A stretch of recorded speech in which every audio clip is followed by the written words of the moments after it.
Y el anfitrión, el señor Lobo. Adelante. Muchísimas gracias. Vamos a intentar hacer cortita la sección, pero bueno, al fin y al cabo es necesario hablar de lo que ha ocurrido después de las elecciones europeas. Dejamos Muévete tu bola un par de semanas de las elecciones europeas y luego cerremos quizás hablando de un poco la situación de Palestina y el Líbano, porque probablemente se viene ciclo del Líbano. Pero bueno, vamos a ir paso a paso. Primero, las elecciones europeas, como sabemos, a principios de junio no hubo sorpresas, volvió a ganar el Partido Popular Europeo y a pesar de que ha habido críticas sobre Ursula von der Leyen y su última comisión, sus últimos 5 años de mandato como presidenta de la comisión, pues ha vuelto a ser reelegida. Ha vuelto a ser reelegida con una coalición que se asemeja un poco a lo que ha ocurrido en los últimos años, una coalición con el Partido Socialista Europeo y con los liberales. ¿Cuál es la gran diferencia? Que, como ya todos sabemos, la extrema derecha, sin haber ganado, ha aumentado mucho en el número de votos y en su capacidad de influencia. Sin estar formalmente en la oposición, los 3 grupos de ultraderecha que hay ahora mismo en el Parlamento y que engloban distintas corrientes de ultraderecha, en algún momento se temió que llegaran a unirse en un solo gran partido, pero bueno, se han quedado divididos en 3 partidos, pero no ha disminuido su capacidad de influencia. Que ya estamos viendo un poco la hoja de ruta que ha marcado la comisión y que vamos a explicar un poco a mediados de esta sección de cuáles son los grandes objetivos de la comisión. Pero bueno, antes de esto, básicamente Ursula von der Leyen ha vuelto a ser elegida como presidenta de la comisión con una gran coalición de liberales y socialistas. Dentro de los liberales ha habido un cierre de filas. Dentro de los liberales se encuentra fundamentalmente el partido de Macron y partidos de centro-derecha, estilo Ciudadanos. Dentro del Partido Socialista sí que ha habido más división en cuanto a apoyarle, porque Ursula von der Leyen ha dejado muy de lado la agenda social durante sus 5 años de mandato y nada hace parecer que vaya a darle ninguna prioridad ni énfasis a la agenda social. Pero aún así, el Partido Socialista, siguiendo un poco la corriente de los grandes partidos socialistas europeos, como son el Partido Socialista Obrero Español o el SPD alemán, que gobierna ahora mismo en Alemania, con el canciller Helmut Schröder, iba a decir, Helmut Kohl, bueno, se me ha ido. Se ha ido mucho, se ha ido muy para atrás el tema. Vamos, me he ido totalmente. Pero bueno, independientemente de esto, de las corrientes, al final el Partido Socialista ha decidido apoyar a Ursula von der Leyen porque ha considerado que era el mar menor, que es un poco algo muy típico de los partidos socialistas europeos de hoy en día, que prefieren coaliciones con partidos liberales o incluso de derecha o conservadores para evitar el mal menor de la extrema derecha. Sin darse cuenta, lo que están haciendo es ponerle una alfombra roja a la extrema derecha. Y la extrema derecha... Olaf Scholz. Olaf Scholz. ¿Puedo decir una cosa que está pensando la bolsa ahora mismo? El mal menor no es también eso que está en Murcia. Venga, puedes seguir. A que lo estabas pensando, lo sabía. Puedes continuar. No, veo que no se ha perdido la esencia de Muévete a tu bola. Incluso en temas muy serios metemos algún chascarrillo. Adelante. Una cosa, aprovecho esta interrupción para hacerle una pregunta al señor Lobo. Una pregunta seria y que espero que no requiera de mucho tiempo de respuesta, no le quite demasiado tiempo. ¿Cuál sería el procedimiento en caso de que el Parlamento quisiera quitarle el aforamiento o la inmunidad a un diputado y hacer que se le acabe la fiesta? ¡Oh, qué buena pregunta! No hay forma. O sea, es una buena pregunta, pero todos los europarlamentarios tienen aforamiento y están... Pero, por ejemplo, en España sí, el Parlamento sí puede quitarle a un... No, pero no en el Parlamento Europeo. Los servicios jurídicos, de hecho, es un caso interesante porque pasó con Puigdemont. Hubo requerimientos de la justicia española para quitarle el aforamiento europeo para poder juzgarle porque tenía una orden y aún así los servicios jurídicos del Parlamento dijeron que el aforamiento duraba los 5 años de legislatura, que era una decisión popular y que no podía quitársele el aforamiento porque emanaba de una decisión soberana del pueblo. Entonces, la fiesta no se le va a acabar y están más, están más protegidos que en el caso de muchos parlamentos nacionales. Pero bueno, haciendo este inciso, porque no me quiero alargar mucho, la extrema derecha, sin estar formalmente en esta gran coalición de liberales, Partido Popular, conservadores y Partido Socialista, tienen muchísima capacidad de influencia y, de hecho, eso se ha visto en el reparto de comisarios, que ahora mismo tiene que recibir el beneplácito del Parlamento Europeo y que ocurrirá en estas semanas. Y, de hecho, uno de los vicepresidentes de la comisaria de von der Leyen es del partido de Meloni. Y han tenido una influencia clave en la estrategia o los objetivos de la Comisión para los próximos años. Si bien la antigua Comisión todo era sobre el Pacto Verde, esta comisión es sobre la autonomía estratégica, que suena muy bien, pero básicamente es centrarse en defensa. Hablábamos de que iba a haber un comisario de defensa y se ha confirmado. Ahora hay un comisario de defensa. Se van a centrar en temas de, así llamado, la responsabilidad fiscal, pero realmente son las políticas de austeridad de toda la vida, y se van a centrar también en temas de migración, es decir, seguridad y control fronterizo. Es un cierre de fronteras, es volver a lo de siempre y abandonar la agenda social. Ante esta situación, la izquierda tiene un gran desafío y es que necesita realmente la izquierda articular una visión clara que priorice la justicia social, la equidad económica y una verdadera transición verde. Y hasta que eso no se consiga, la izquierda ha perdido el relato y ahora mismo el relato está en la defensa, en la seguridad y en la migración y en la responsabilidad fiscal, que es un eufemismo de la austeridad de siempre. Entonces, esto es un poco la situación en la que nos encontramos y esta temporada iremos hablando de estos primeros pasos de esta nueva comisión con estos objetivos que han sido ahora mismo prioritarios. En estos últimos minutos, si queréis, porque fuera antena me lo pedía Igea, que hablara un poquito del Líbano. Y me viene bien porque sí que quería hacer una pequeña, dedicar 2 o 3 programas al Líbano, a explicar la historia del Líbano, porque al igual que lo fue la historia de Israel, que dedicamos una serie de programas, pues va a ser muy relevante por el conflicto que se acaba de extender a Beirut y al sur del Líbano. Y bueno, esto se enlaza un poco con temas de los que hemos hablado.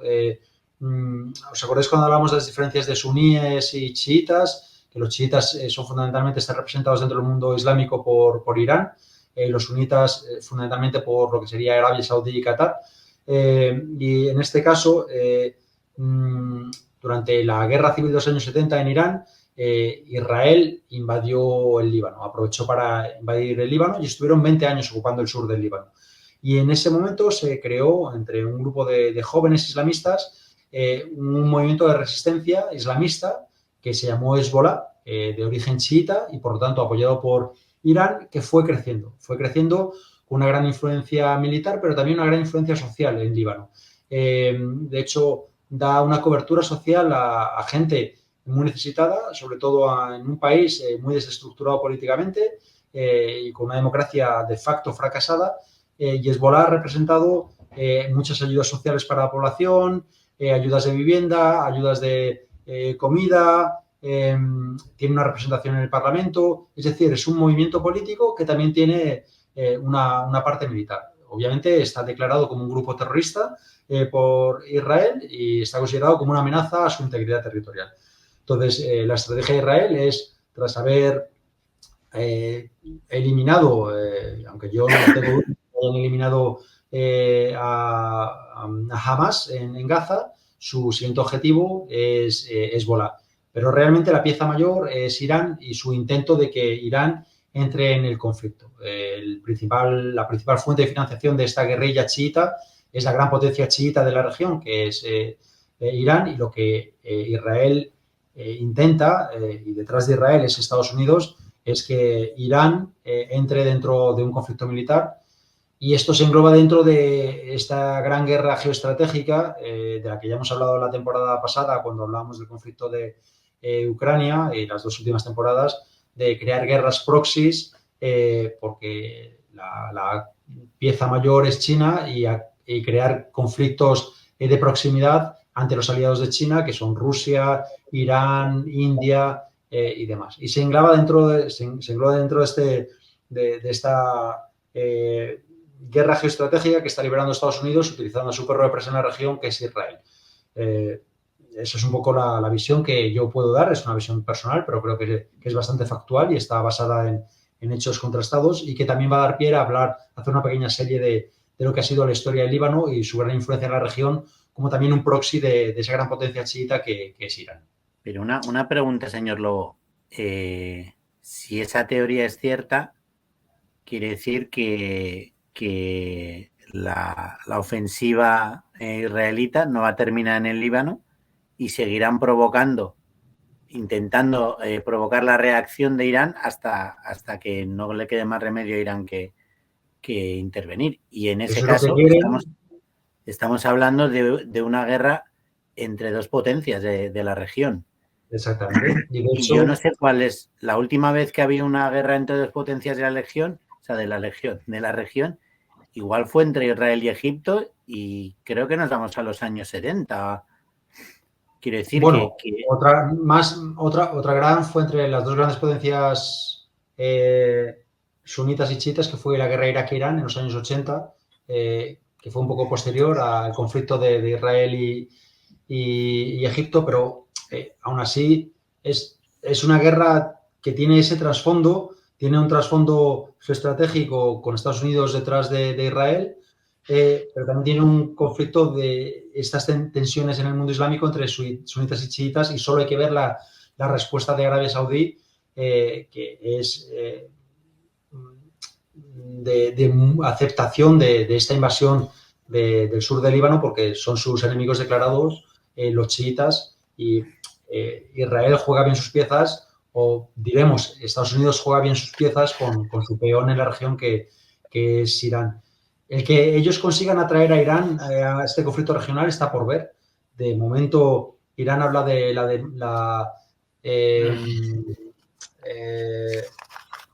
se me ha ido la palabra, una estrategia de paciencia, de la diplomacia y la paciencia, es decir, de no caer en las provocaciones, pero hay una tensión social interna que hasta un punto van a poder ignorar o tolerar. Pero bueno, vamos a hablar un poquito del Líbano y de Irán para entender claves geopolíticas y regionales que nos pueden dar claves para entender lo que ocurrirá. Yo lo que he dicho con esto es que la intención de Estados Unidos e Israel es atraer a Irán al conflicto, pero yo no tengo claro que Irán vaya a entrar. Tengo muchas dudas de que vaya a ser la situación. También tenía dudas de Ucrania con Rusia, o sea que... Señor Lobo, por poner un ejemplo, no sé si sería el más acertado o si es adecuado esto que voy a decir, pero estaríamos diciendo que ahora las guerras mundiales que antes se producían en Europa, ahora mismo se siguen produciendo entre grandes potencias, pero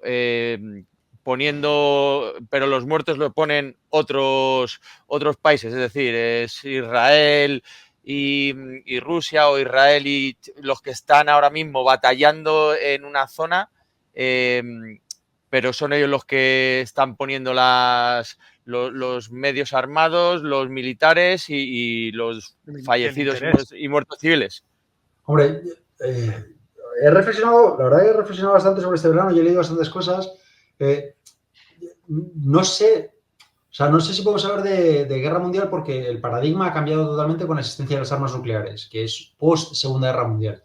Y eso ha marcado muchísimo los últimos 70 años, tras el final de la Segunda Guerra Mundial, de los equilibrios de poder y cómo se entienden los conflictos generales o globales. Por eso creo que lo que estamos viendo de guerras proxies, intentar desestabilizar a los posibles bloques alternativos de Estados Unidos, se están encaminando más o enfocando más de esta forma más comedida, porque obviamente un conflicto abierto supone una guerra nuclear y es una guerra final. Es la diplomacia nuclear, el deterrent que dicen los ingleses, el elemento que hace que se evite que se pueda dar una escalada mayor, y que de momento es verdad que funciona. No olvidemos que Irán es una potencia nuclear, al igual que lo es Israel en la región, y eso hace que se tenga mucho cuidado y se sea muy consciente, y que por la razón por la que yo creo que una escalada a nivel global es improbable. Y también porque hay un actor que es China, que al final esto se trata de dirimir quién va a ser el siguiente gran imperio. Estamos viendo la caída del imperio anglosajón con la caída de Estados Unidos y la ascendencia de China. Y China no tiene una idea imperialista, no tiene una idea expansionista y nunca la ha tenido en su historia. Entonces, tenemos varios elementos que conjugan una serie de circunstancias que hacen que la posibilidad de un conflicto global yo creo que sea más improbable. El elemento de las armas nucleares y la historia de China como gran potencia y como gran imperio. Y su contraposición al expansionismo anglosajón. Entonces, bueno, lo que estamos viendo de momento son guerras proxies, están claros, con la idea de desestabilizar la región y los socios de China. ¿Cómo va a evolucionar? Habrá que verlo. Yo creo que la intención es clara de intentar atraer a Irán y crear un conflicto global serio, pero ni Irán parece estar por la labor, ni China parece estar por la labor. Entonces, ni siquiera Rusia con el conflicto de Ucrania tiene intención, por mucho de que nos digan, de atacar el flanco este de Europa. Entonces, yo creo que es una situación de contención en la que se está viendo lo que puede pasar. Que el mundo anglosajón querría un conflicto global, por supuesto. Que vaya a ocurrir, veremos.